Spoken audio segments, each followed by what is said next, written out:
We focus on the idea of happiness too much, and the problem with that is that it takes our focus away from aims that would be more productive.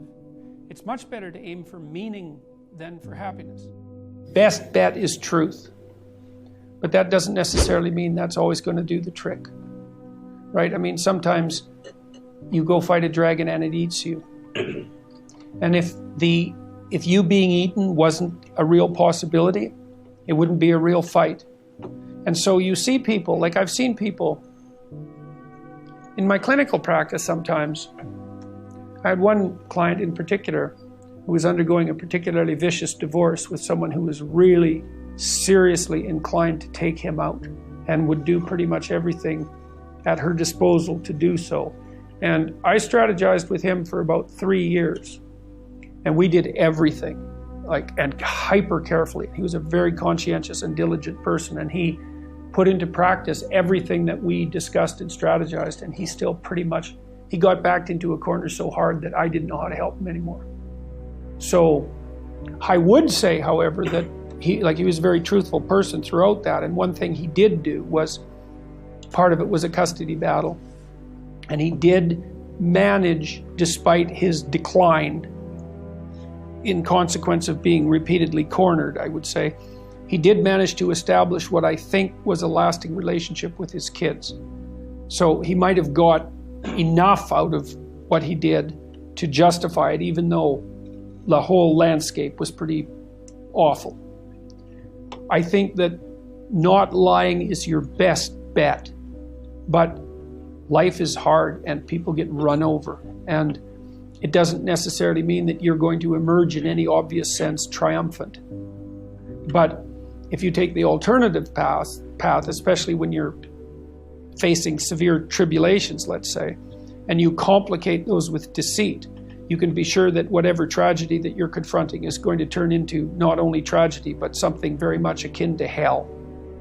And so you might be able to at least minimize the degree of suffering, even if you can't overcome it or transcend it. And that's something, you know. There is no faith and no courage and no sacrifice in doing what is expedient. What do you say to those viewers that don't pursue their dreams and are locked in their careers because they are too afraid to take risks and pursue something meaningful? Well, the first thing I would say is, well, you should be afraid of taking risks and pursuing something meaningful. But you should be more afraid of staying where you are if it's making you miserable. It's like the first thing you want to do is dispense with the idea that you get to have any permanent security outside of your ability to contend and adapt. It's the same issue with children. It's like you're paying a price by sitting there being miserable. And you might say, well, the devil I know is better than the one I don't. It's like, don't be so sure of that. The clock is ticking. Yeah, and if you're miserable in your job now and you change nothing, in 5 years you'll be much more miserable and you'll be a lot older. But isn't it a luxury to pursue what is meaningful? Our viewers have mortgages, they have children, they have payments and loans. It's a luxury to pursue because we lack the resources. Well, I don't remember now, I'm not talking about what makes you happy. It's a luxury to pursue what makes you happy. It's a moral obligation to pursue what you find meaningful. And that doesn't mean it's easy. It might require sacrifice. If you need to change your job too, let's say you have a family and children and a mortgage, you have responsibilities. You've already picked up those responsibilities. You don't just get to walk away scot-free and say, well, I don't like my job, I quit. That's no strategy. But what you might have to do is you think, well, this job is killing my soul. All right, so what do I have to do about that? Well, I have to look for another job. Well, no one wants to hire me. It's like, okay, maybe you need to educate yourself more. Maybe you need to update your curriculum vitae, your resume. Maybe you need to overcome your fear of being interviewed. Maybe you need to sharpen your social skills. Like, you have to think about these things strategically. If you're going to switch careers, you have to do it like an intelligent, responsible person. That might take you a couple of years of effort to do properly. I've dealt with hundreds of people in my clinical and consulting practice, and we set a goal, we develop a vision and work towards it, and things inevitably get better for people. So it's not a luxury, it's difficult. It's a moral responsibility, and it isn't happiness. It's not, the pursuit isn't for happiness. It's a moral responsibility to pursue what is meaningful. Absolutely. Yeah. The more radical the necessary change, the more pain that accompanies it. Like the more opportunity as well. And a lot of what we learn painfully. And so it's not surprising that people shrink away from learning. We learn in pain and anxiety very frequently. Everyone knows that. It's like the things that you really learned in life, it's like, it was no joy, man. Like it took you out. And so the fact that people flee from that is hardly surprising. But it doesn't help, that's the thing. It just stores up the catastrophe for later. And so the better idea is to eat a little poison every day so that you don't have to overdose in a month. It's something like that. And it is the case that I think because you aren't forced to, first of all, you don't learn unless you're forced to learn. I know there's alternatives to that. There's the voluntary search for knowledge, and that's a fine thing, and that is an antidote to this. But apart from that, speaking more practically, you tend not to learn unless you're forced to learn, and what you tend to learn by force are difficult lessons. And so people are very prone to not seek that out. It's not surprising. But it's because they don't understand the consequences very well. You know, it's because they're convinced that there's some way of forestalling the necessary learning. And there isn't any way of forestalling it. All you do is make it worse in the future. You make yourself smaller and you make the lesson harder. And so that's why in so many religious doctrines there's emphasis on humility. You know, and humility isn't to debase yourself. It's to understand that you don't know enough so that your life isn't going to be miserable. And so every chance you get to grab something new that will help you along your way, you should take it as fast as you can. But you have to have a very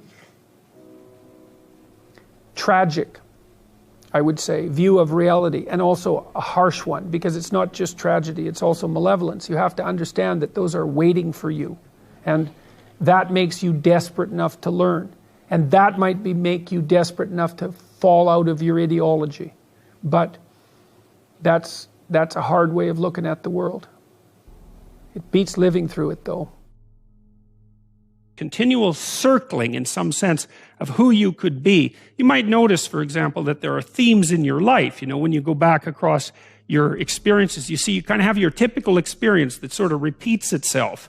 And there might be variation on it, like a musical theme, but it's like you're circling yourself and getting closer to yourself as you move across time. That's the circumambulation. Now, you remember that for a sec, because we'll go back to it. Okay, so imagine that something glimmers before you. It's an interest that's dawning, and you decide, well, first of all, you're paralyzed. You think, well, how do I know if I should pursue that? It's probably a stupid idea. And the proper response to that is, you're right, it probably is a stupid idea, because almost all ideas are stupid. And so the probability that as you move forward on your adventure that you're going to get it right the first time is zero. It's just not going to happen. And so then you might think, well, maybe I'll just wait around until I get the right idea, and which people do, right? So they're like 40-year-old, 13-year-olds, which is not a good idea.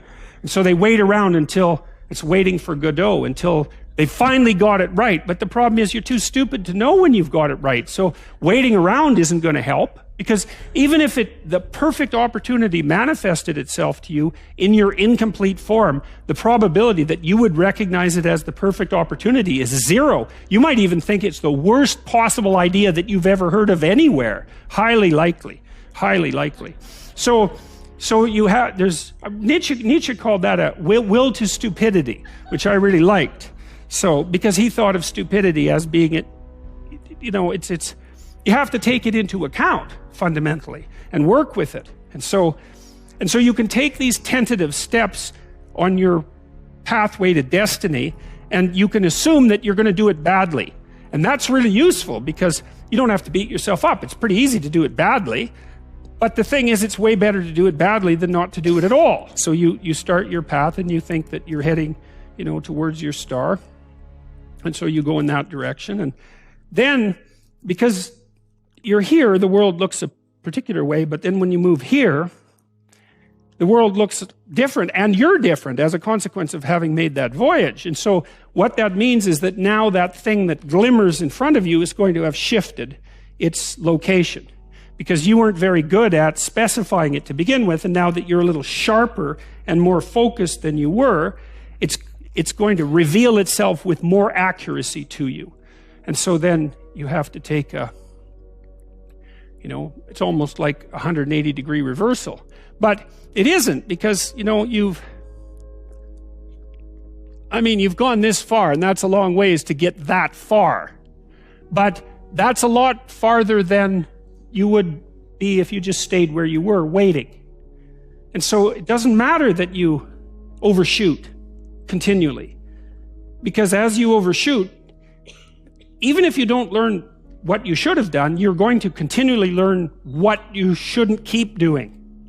And if you learn enough about what you shouldn't keep doing, then that's tantamount at some point to learning at the same time what you should be doing. So it's okay. So it's like this.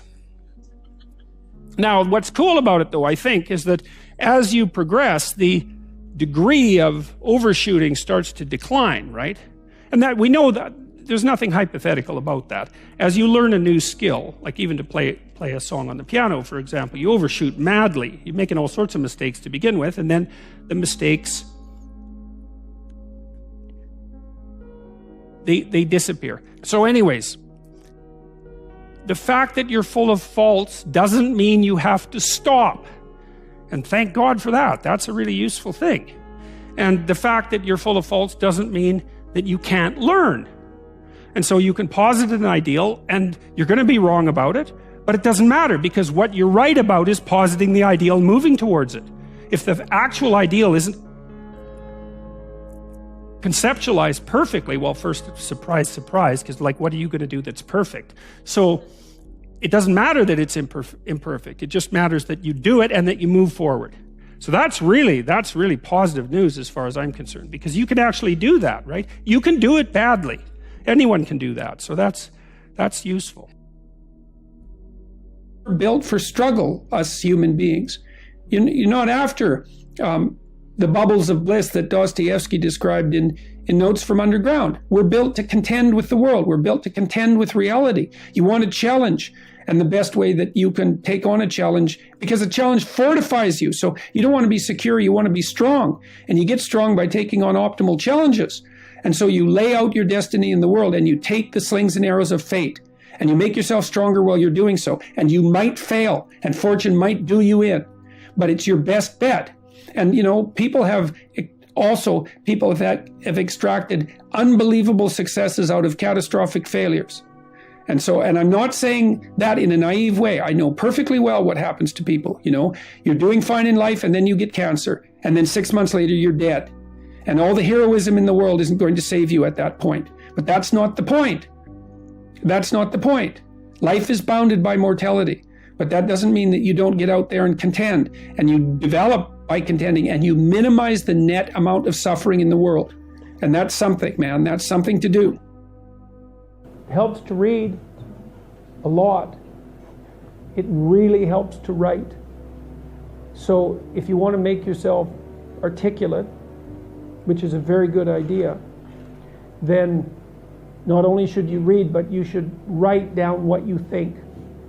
And if you can do that a little bit every day, 15 minutes, maybe you could steal 15 minutes and do it every day. But if you do that for 10 years, you really straighten out your thinking. If you're going to speak effectively, you have to know way more than you're talking about, so this is often difficult for beginning lecturers at university, because they'll do a lecture on a topic, but they only know as much as they're saying in the lecture, and they get kind of stuck to their notes because of it. But you want to know 10 times as much as you are saying in the lecture, and then you can specify a stepping path through it and elaborate with the other things that you know. But to do that, you have to do a lot of reading. But you also have to do a lot of reading, because that's where the synthesizing comes. So that's on the input side. And then on the output side, well, there's some techniques, let's say, is like if you're speaking in front of a group, you are not delivering a talk to a group. That's not what you're doing. The talk isn't a packaged thing that you present to a group. There isn't a group. There's a bunch of individuals, and you talk to them. So when I talk to a group, I always talk to people one at a time. And that makes it easier too, because you know how to talk to a person. It's like, can you talk to 1,000 people? Well, probably not, because it's too intimidating. But there isn't 1,000 people there. There's 1,000 individuals. And so you just look at an individual and you say something, and you can tell if they're engaged. They look confused, or they look interested, or they look angry, or they look bored, or maybe they're asleep, in which case you look at someone else. And they give you feedback about how you're doing. And so one thing is to have something to say, yeah, but the next thing is pay attention to who you're talking to. Because unless you're very badly socialized, and that seems unlikely in your case, because you present yourself at least moderately well, and well, I mean, I don't know you very well, but on first sight, you're doing fine. So the probability that if you pay attention to the individuals that you're talking to, that your natural wealth of social skill will manifest itself is extremely high. And so you don't deliver a talk to an audience. That's a really bad way of thinking about it. You're actually engaged in a conversation with an audience. Even if they're not talking, they're nodding and shifting position and looking like this, and you can pull all that in and use it to govern the level at which you're addressing the entire audience. So the last thing I would say is, well, having the aim to be a good communicator is a good start. And you think, well, I could buttress that to some degree. Well, there isn't anything that you can possibly, this is the whole point of a liberal education, there isn't anything that you can possibly do that makes you more competent in everything you do than to learn how to communicate. I don't care if you're going to be a carpenter. I mean, being a carpenter, by the way, is very difficult, especially if you're a good carpenter. But if you're good at communicating as a carpenter, you're like 10 times better as a carpenter.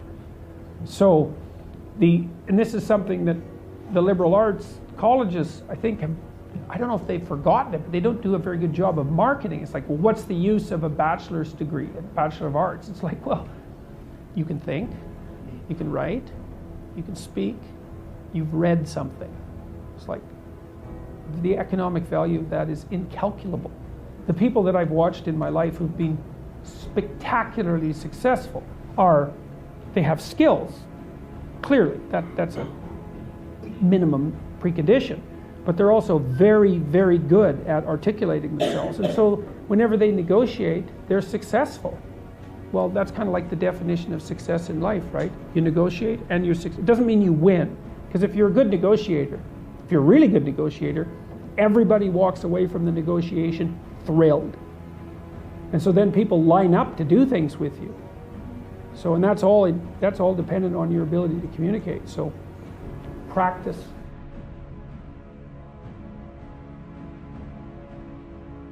There's a great hunger for information that is practical and useful and that helps people find meaning in their lives and orient themselves. There's a great hunger for that. And most of my lectures were derived from solid psychology, some of it experimental, some of it biological, some of it from the domains of neuroscience, a lot of it from great clinicians. It's not surprising that people find it helpful because, well, great clinicians were great because they were really helpful. And so to distill that and to offer it to people in a digestible form, to have that have a good effect on them, well, that's what you'd expect. That's what the whole discipline is about. And so that's been great. Compare yourself to who you were yesterday and not to who someone else is today. Because if you're comparing yourself to someone else, I mean, first of all, you don't know very much about the life of the person you're comparing yourself to. You don't know it across all of its dimensions. And second, people are very different. And so comparing yourself to someone else, it's kind of useful, I guess, when you're young. But as you get older and more singular and more particular, it becomes increasingly less useful. Better to compare yourself to a previous version of yourself and work for improvement in that way. Here's an impossible thing. Why don't you go out and fail? You say, here's something worth going after. here's a step you could take that would push you beyond where you are, but that you also have a reasonably high probability of succeeding at, right? They call that within a time frame. Within some time frame. That's the other thing. You have to parameterize it with regards to time frame. That's right, and that puts you in the zone of proximal development, and that's a concept that was generated by a guy named Vygotsky. He was a Russian developmental psychologist and a smart one. It's where the idea of the zone comes from, to be in the zone. Yes. And when you're in the zone, you're expanding your skills in a manner that's intrinsically rewarding because you're succeeding. And so you want to set, if you're good to yourself, you think, okay, I need to set a goal, but I need to set a goal that someone as stupid and useless as me could probably attain if they put some effort into it. Right. And then you've got it perfectly, because it's not so high that it's grandiose or impossible that you fail necessarily and then justify your bitterness. It's like, well, I could do well, because that happens to people. Happens all the time. Yeah, it's like, see this all the time. You know, it's like, yes, exactly. Well, I set a goal and I didn't attain it, so I'm not going to set any more goals. Right. It's like, no, you set a goal that was inappropriate For the time frame. Yeah. That's right. You didn't calibrate it properly, and you're playing a trick on yourself because you wanted to fail so that you could justify not having to try.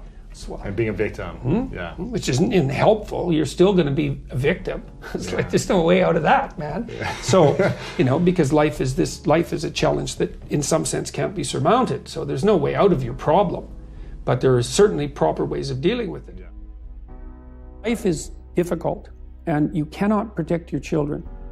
What you can do is prepare them, and you can prepare them to be strong and courageous and truthful and resilient and reciprocal in their interactions with other people.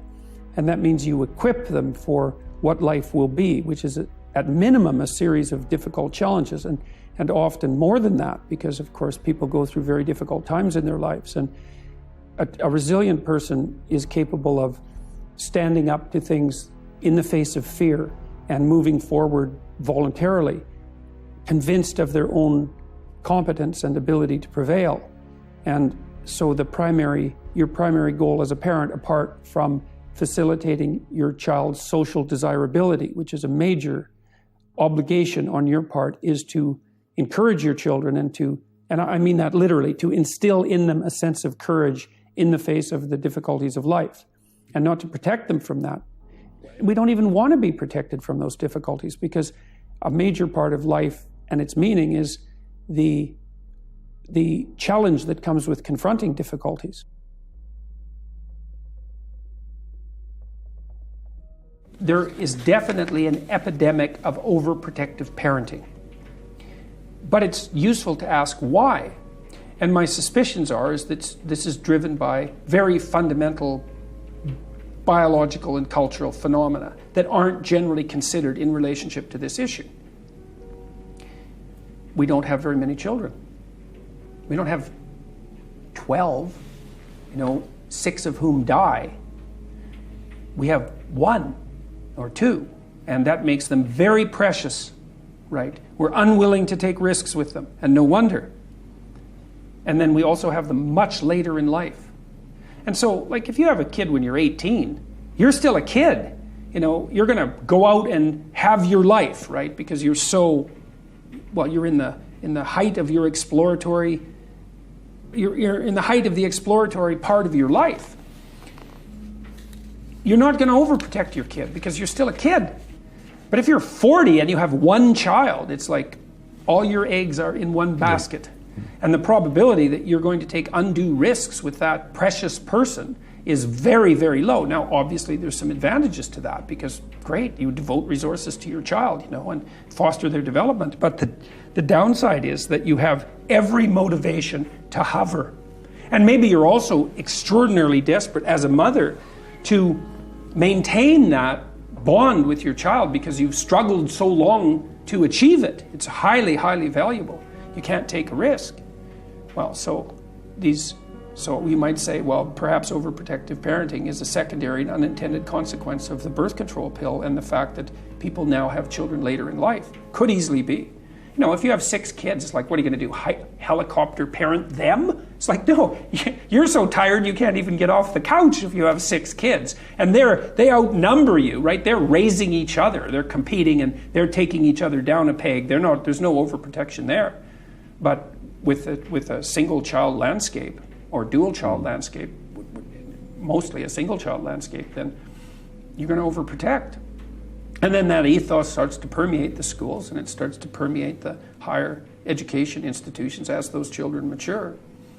And then that all reinforces it. It's not good. It's not obvious what to do about it either, because if it is driven by demographics in that sense, it's a much more intractable problem than we think.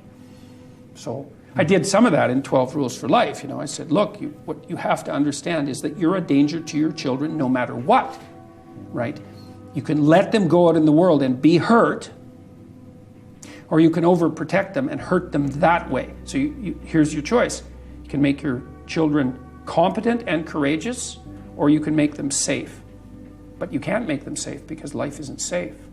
So if you sacrifice their courage and competence on the altar of safety, then you disarm them completely. And all they can do is pray to be protected.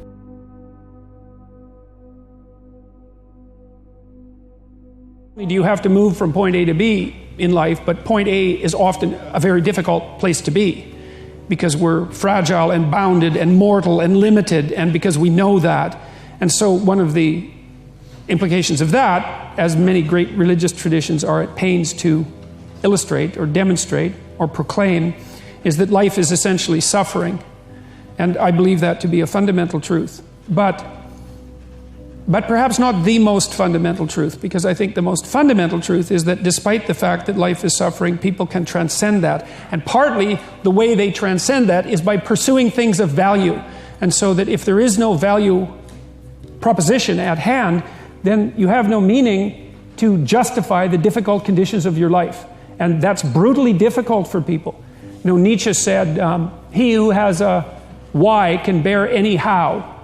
And you see, and I've certainly seen this as a clinical practitioner, that people who have no purpose in their life are embittered by the difficulties of their life.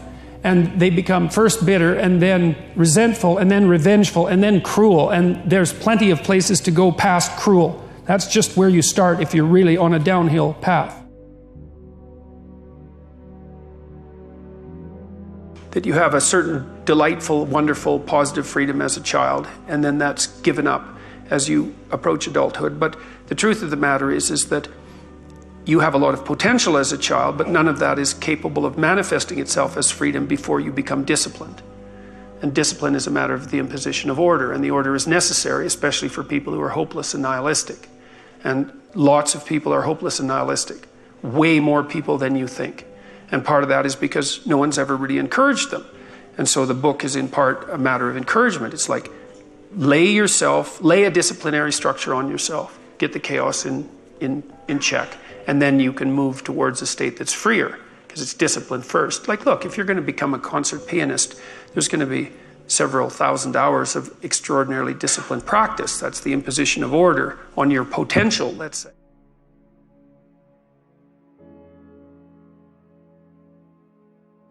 You know, if you start with the presumption that there's a baseline of suffering in life, and that can be exaggerated as a consequence of human failing, as a consequence of malevolence and betrayal and self-betrayal and deceit and all those things that we do to each other and ourselves that we know that aren't good, that amplifies the suffering.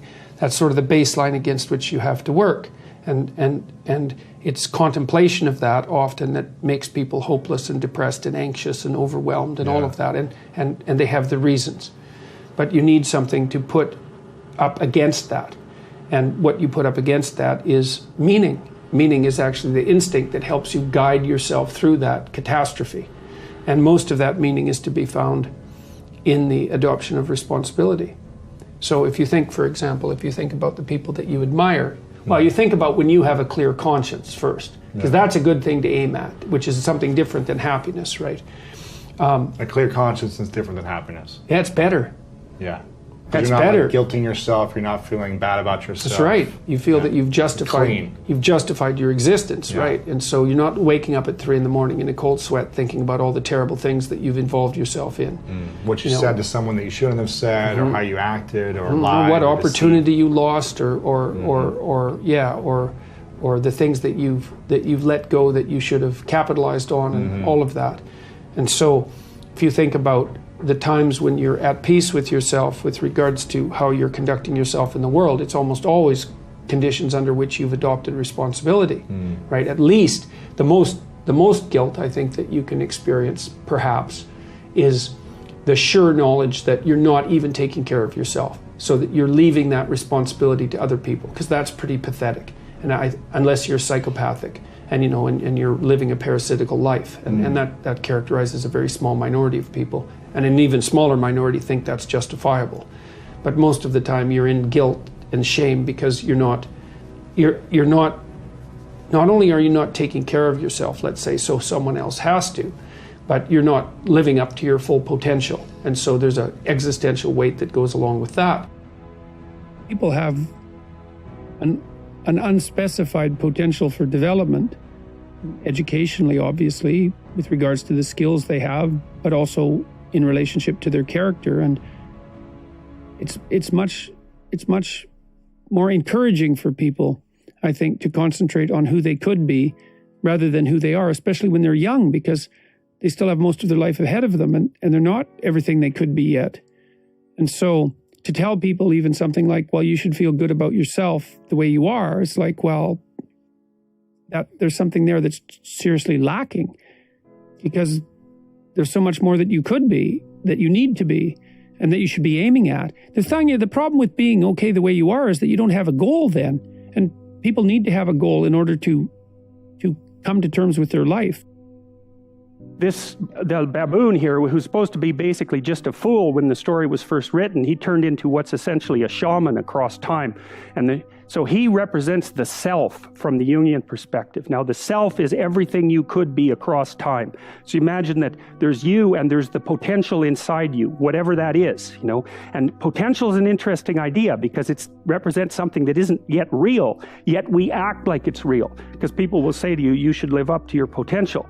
And that potential is partly what you could be if you interacted with the world in a manner that would gain you the most information, right? Because you build yourself out of the information in the Piagetian sense. But it's deeper than that too, because we know that if you take yourself and you put yourself in a new environment, new genes turn on in your nervous system. They encode for new proteins. And so you're full of biological potential that won't be realized unless you move yourself around in the world into different challenging circumstances, and that'll turn on different circuits. So it's not merely that you're incorporating information from the outside world in the constructivist sense. It's that by exposing yourself to different environments, you put different physiological demands on yourself all the way down to the genetic level, and that manifests new elements of you. And so one of the things that happens to people, and this is a very common cultural notion, is that you should go on a pilgrimage at some point to somewhere central, and that would be, say, like the Rock in the Pride Rock in The Lion King, because you take yourself out of your dopey little village, and that's just the little bounded you that everyone knows and that isn't very expanded, and then you go somewhere dark and dangerous to the central place, and while you do that, you have adventures, and they toughen you and pull more out of you, like partly because you're becoming informed, which means information. It means you're becoming more organized at every level of analysis, but there's also more of you too. Primary motive as a clinical psychologist and educator is to help individuals live more meaningful and productive lives in harmony with their families and their community. That's my motive. And the evidence for that, I think, is, well, if people go online, and first of all, you can watch the lectures and decide for yourself, but you can also go, I suspect probably maybe 250,000 people have commented on the lectures and their effects on them. And so that's what people say. I'm watching the lectures. Yeah. I'm trying to develop a vision for my life. I'm trying to become more responsible, and it's really helping. And that's what I hear all the time when I do these public lectures, which aren't political. But when we gain success, we raise the bar. We set our ambitions higher. I mean, what is your end game? What do you want? That's all. That's what I want. I want to help as many individuals as possible become more courageous, more truthful, and more engaged in the pursuit of individual, familial, and social harmony. That's what I want. Yeah, great job of modeling courage in the face of fire. Well, there's something I'd like to say, maybe in closing, about courage. People say that to me, and I don't think it's exactly right. There's a line in the Old Testament: the fear of God is the beginning of wisdom. And I think it's more like that. It's not that I'm courageous, it's that I'm afraid of the right things. So when I made my videos, it wasn't like that didn't make me nervous. But I was less nervous about going back to bed and not saying what I had to say than I was about making the videos. Because I know where this is going. I don't want to go there. And so it's not so much courage, it's that it's a matter of, it's less risky to say something than to remain silent when you know there's something to be said. I know that to be the case. And so lots of times in life, it's like, there's no pathway forward that's going to shield you from risk. You get to pick this risk, or you get to pick this risk. And I think I picked the lesser risk. And that might be wise, but I'm not so sure it's courageous. Assume that the person you are listening to might know something you don't. This is a chapter about conversation and about the different forms conversation takes. And it's a chapter about humility. And it's a chapter about listening. And the humility element is, it took me a long time to understand why there's religious injunctions supporting humility, but to even understand what the word really meant in that sort of technical sense. And it means something like this. It means what you don't know is more important than what you know. And that's a lovely thing to, then what you don't know can start to be your friend, you see. People are very defensive about what they know, and for the reasons we've already discussed. But the thing is, you don't know enough. And you can tell you don't know enough because your life is not what it could be, and neither is the life of the people around you. You just don't know enough. And so what that means is that every time you encounter some evidence that you're ignorant, someone points it out, you should be happy about that because you think, oh, you just told me how I'm wrong. It's like, great. Like maybe I had to sift through a lot of nonsense to get through the real message that you're telling me. But if you could actually tell me some way that I'm wrong and then maybe give me a hint about how to not be wrong like that, well, then I wouldn't have to be wrong like that anymore. That would be a good thing. And you can embark on that adventure by listening to people. And if you listen to people, they'll tell you amazing things if you listen to them. And many of those things are little tools that you can put in your toolkit, like Batman, and then you can go out into the world and use those tools, and you don't have to fall blindly into a pit quite as often. And so the humility element is, well, do you want to be right, or do you want to be learning? And it's deeper than that. It's, do you want to be the tyrannical king who's already got everything figured out? Or do you want to be the continually transforming hero, or fool for that matter, who's getting better all the time? And that's actually a choice, you know. It's a deep choice. And it's better to be the self-transforming fool who's humble enough to make friends with what he or she doesn't know and to listen when people talk. And listening is a transformative exercise. Like if you listen to the people in your life, for example, if you actually listen to them, they'll tell you what's wrong with them and how to fix it and what they want. They can't even help it if you start listening, because people are so shocked if you actually listen to them that they tell you all those sorts of things that they might not have even intended to, things they don't even know. And then you can work with that.